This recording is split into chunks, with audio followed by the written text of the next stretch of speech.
My name is Ethan Harper. I still vividly remember the visit to the candy factory my school organized when I was a child. That factory, brimming with the scent of sweetness, mainly dealt with chocolate confections. While all of my classmates were enthusiastically tasting the candies, eyes sparkling with the realization, we eat these all the time, but they are so much better fresh. I remember thinking, could this brown stuff really taste good? Then, presumably a factory worker, an older gentleman approached me. Aren't you going to eat? It'll melt, you know. Huh, does this melt? Well, it's chocolate after all. Wait, have you never eaten chocolate before? Yeah, it's my first time seeing it.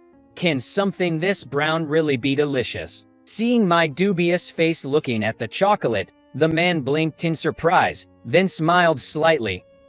It's even tastier if you roll it around in your mouth like you're melting an ice cube, without chewing immediately. To be honest, I was still skeptical, but I threw caution to the wind and tossed the chocolate into my mouth. I let the chocolate roll around my mouth. It was a strange sensation. The chocolate, initially square, started to melt and take on a round shape in my mouth. As it melted, the sweet and slightly bitter chocolate shook my young heart intensely. Amazing, it melted and disappeared. It's really delicious even though it's brown. As I was immersed in the wonderment, the man proudly puffed out his chest and said, "This is the most beloved chocolate product in our company." My family was, in a nutshell, po. We still had regular meals and were able to go to school. However, I also had a younger sister, so our financial situation was always precarious.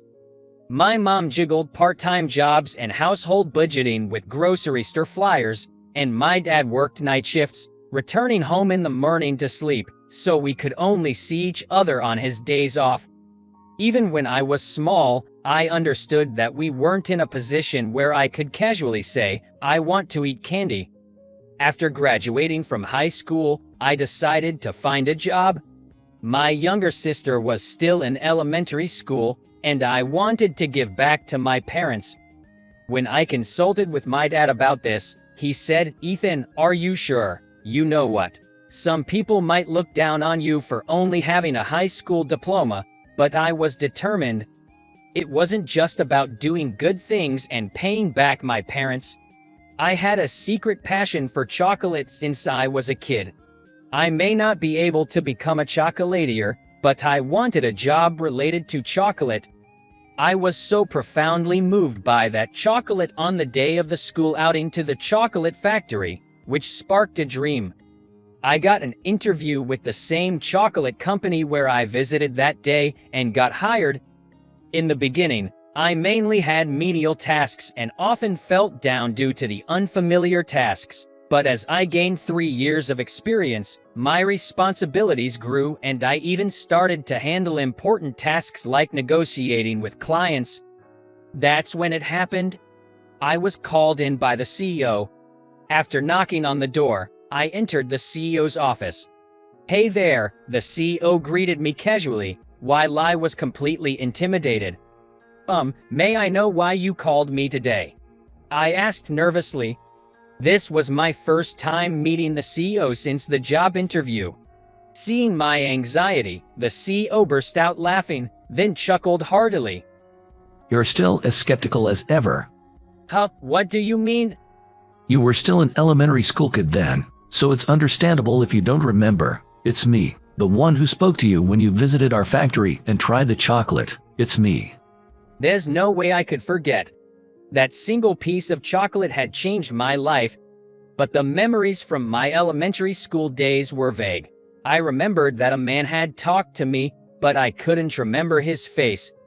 "Wait, you're that old man from that day." "Well, back then, I was in my late 20s. The CEO made a wry smile. "Oh my, I apologize, sir. For me, you looked aged back then." "It's all right, no need to apologize," the CEO laughed heartily.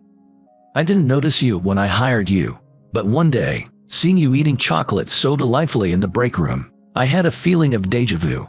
Then when I saw your elementary school on your resume, It rang a bell. I see. I was deliberately convinced. According to my family, even now, when I eat chocolate, my face apparently completely relaxes. I just want to confirm if that boy is really you. That's what I asked you to come and see me today. In addition to that, I have a job that I'd really like you to handle. A few days later, I stood at the foot of a massive building, reflecting on the incredible task I'd been asked to perform. The task given to me was negotiations with a major client famous for their luxury chocolates. Although our company had long-standing, well-loved chocolate products, we were still a small fish compared to this large company. This major client was the famous chocolate company that established a chocolate specialty shop. Their products are not the kind of chocolates sold in general convenience stores or supermarkets. Their authentic chocolate flavors were not only popular in Japan but also well received overseas. However, our company also has its strengths. One was that although we are a small factory, we can handle mass production. The chocolates of the major client were each handmade by artisans. They seemed to have decided to start a new business to sell affordable yet high-quality chocolates.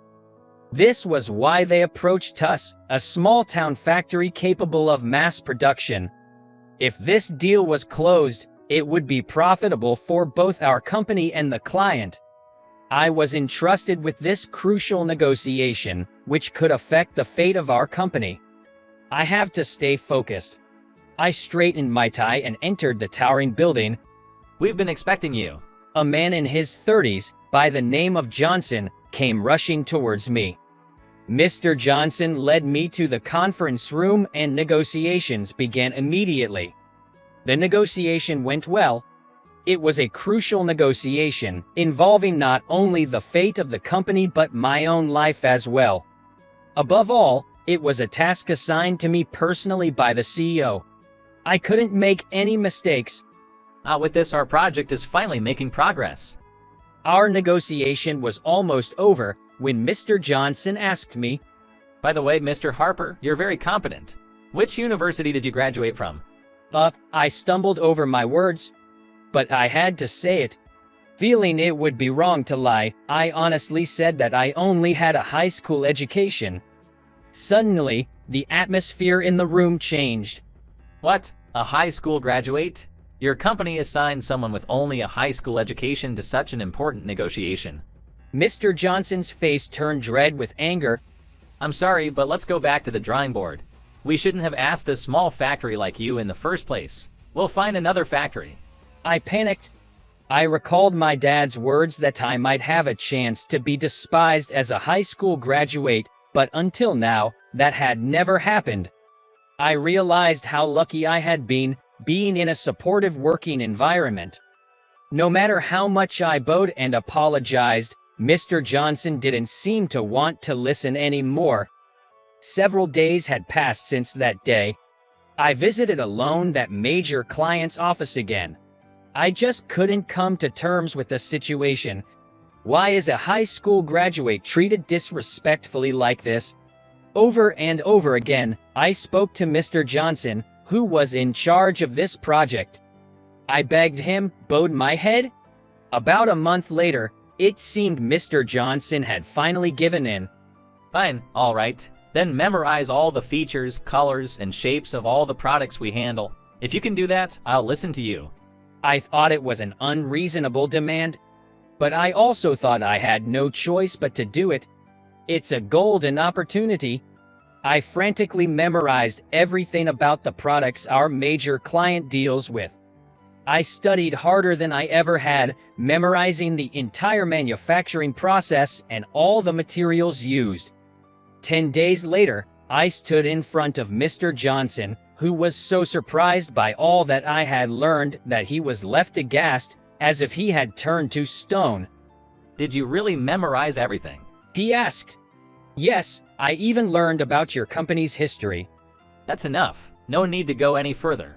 Mr. Johnson said, holding his head. After a while, he said, as I promised, I listened to your proposal. I had also learned about the manufacturing process, so I discussed how our company could help reduce their costs while discussing our operations. Mr. Johnson's attitude, which initially seemed begrudging, began to change rapidly. His face was full of surprise. Eventually, Mr. Johnson finally apologized. "I understand now, Mr. Harper. I apologize for my rudeness before. Let's continue our discussions." A few months later, our new product sold so well that it could be called a big hit. This was also thanks to my suggestions. I said, why not consider mail order service as well? To propose mail order service, I had to do a lot of study and negotiations again. But thanks to the television coverage that promoted high-end chocolates delivered to your doorstep, the product flew off the shelves. Today was the unveiling party for our hit product. The dance hall of a hotel was reserved, and the invitees included those involved with the product, clients from other companies, of course Mr. Johnson, and our CEO. And for some reason, I was invited to a party. It's not really my scene. I protested, but the CEO said, "This success wouldn't have been possible without you, please come." I thought it would be rude to decline.